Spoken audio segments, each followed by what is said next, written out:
డబ్బు సంపాదించడం కాదు, దాన్ని ఆదా చేయడం, సరైన మార్గంలో ఇన్వెస్ట్ చేయడం ప్రతి ఒక్కరికి ఎంతో ముఖ్యం. బెస్ట్ ఇన్వెస్ట్మెంట్ మీ భవిష్యత్తును బంగారం చేస్తాయి, రిటైర్మెంట్ సమయంలో మీ జీవితాన్ని సుఖమయం చేస్తాయి. అయితే రోజుకు 10 రూపాయలు ఆదా చేసి కూడా సింపుల్గా కోటీశ్వర్లు కావచ్చు.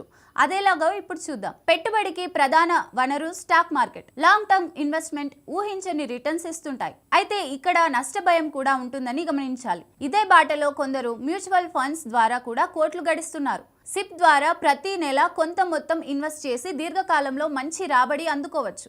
మీరు కోటీశ్వర్లు కావాలని ఉంటే ఈక్విటీ మ్యూచువల్ ఫండ్స్లో ప్రతి నెల డబ్బు పెడుతూ లాంగ్ టర్మ్ వెయిట్ చేస్తే సరిపోద్ది. సిప్ భారీ సంపదను నిర్మించడంలో, దీర్ఘకాలిక ఆర్థిక లక్ష్యాలను సాధించడంలో సహాయపడుతుంది. మీరు మీ స్తోమతను బట్టి ఇందులో పెట్టుబడి పెట్టవచ్చు.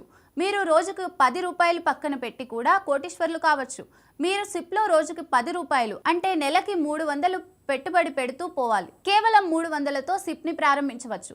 ఇందులో దీర్ఘకాలంలో 15 నుండి 20% రాబడి వస్తుందని గత రిపోర్ట్స్ స్పష్టం చేస్తున్నాయి. నెలకి 300 చొప్పున 40 ఏళ్ల పాటు ఇన్వెస్ట్ చేస్తే 1,44,000 రూపాయలు ఫండ్ ఏర్పడుతుంది. ఇలా 40 ఏళ్లు ఇన్వెస్ట్ చేస్తూ పోవాలి. దీనికి 15% రాబడి వస్తే మీ ఫండ్ మొత్తం అక్షరాల 94,21,127 రూపాయలు అవుతుంది. సిప్ల నుండి వచ్చే రాబడులు, పెట్టుబడి వ్యవధి, ఆశించిన ఫండ్, పెట్టుబడి మొత్తం, రాబడి అంశం అనే 4 అంశాలపై ఆధారపడి ఉంటాయి. మొదటి 3 అంశాలను అమలు చేయడం పెట్టుబడిదారుడి ఇష్టం. అయితే పర్సంటేజ్ రిటర్న్స్ ఎవరి చేతుల్లో ఉండదు. మార్కెట్ పరిస్థితులను బట్టి ఇది మారుతూ ఉంటుంది.